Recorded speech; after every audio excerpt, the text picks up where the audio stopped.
Hi everyone, welcome back to the Property Finance Podcast and continuing our series of frequently asked questions. One of the ones that we get on development finance is, well, how do these drawdowns actually work? So development finance, for those of you that don't know, is done in arrears. The drawdowns are based on works completed or maybe materials bought, for example. But the QS will go out and they'll say, yep, okay, you've done 100 grand's worth of work. We'll then pay you back that £100,000. In reality, how it actually works, and we're going through this personally at the moment as well. So I'm dealing with the QS personally on a couple of deals. So I'm actually getting first-hand experience of dealing with these drawdowns. But what happens is the QS comes down to site. So we have a build cost facility. So let's say, for example, I've got £1 million of build cost facility. What will happen is when you first go into the deal, you will provide the quantity surveyor with a breakdown of the build costs and a breakdown of your build cost drawdown schedule, essentially. So they kind of know in advance, right, okay, this is what you've assigned to each element and this is when you want to draw it down.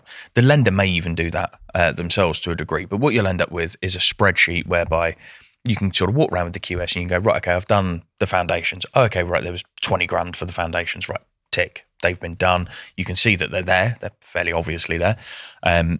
Here are some invoices that kind of back it up. And each lender's slightly different. Some, their QS will come out and they'll just look around the site and they'll say, yeah, I can see you've done that. That's great. I don't really need to see anything else. Just tick it off and then obviously do the drawdown.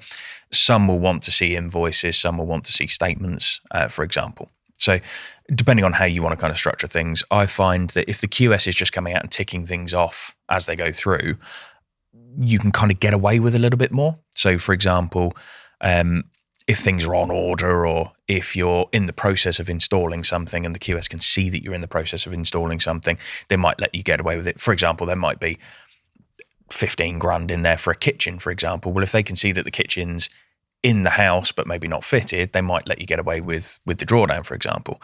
Not that I'm speaking from personal experience. There's a few bits we've gotten away with. But what we tend to find is that's the nicer way of doing things. When you have to do it against invoices, it becomes slightly trickier because you can't really get away with anything. So you have to kind of show an invoice for X, right, this has been done, here's the invoice. Now, when you actually get into the process of cash flowing those drawdowns, what you'll tend to find is even though they're in arrears, most of the building trade is on 30 or 60 day terms anyway, or maybe even 45 days, depending on sort of who you're using.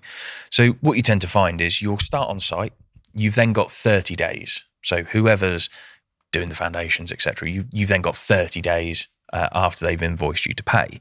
Depends on the contractor, everything else. Obviously, everyone needs to check their individual builders and contractors separately, but this is how we've found it. So you've got 30 days to deal with it. So what happens is you get the invoices in, you then plan your drawdown for the end of the month. So, for example, we've just done a drawdown recently where we literally sent all the photos and everything of the site over, literally got a drawdown a couple of days later. So what we did is we got all of the works done during that month. End of the month, you have your drawdown meeting. QS comes out, they'll look around everything. They'll go, yeah, okay, yeah, all of that's been done. Tick, tick, tick, tick, tick. And then what happens is obviously you'll have had 30 days from the point of invoice. So as long as that drawdown comes in from the lender in good time, you should then have enough to essentially pay back what you've used for those 30 days.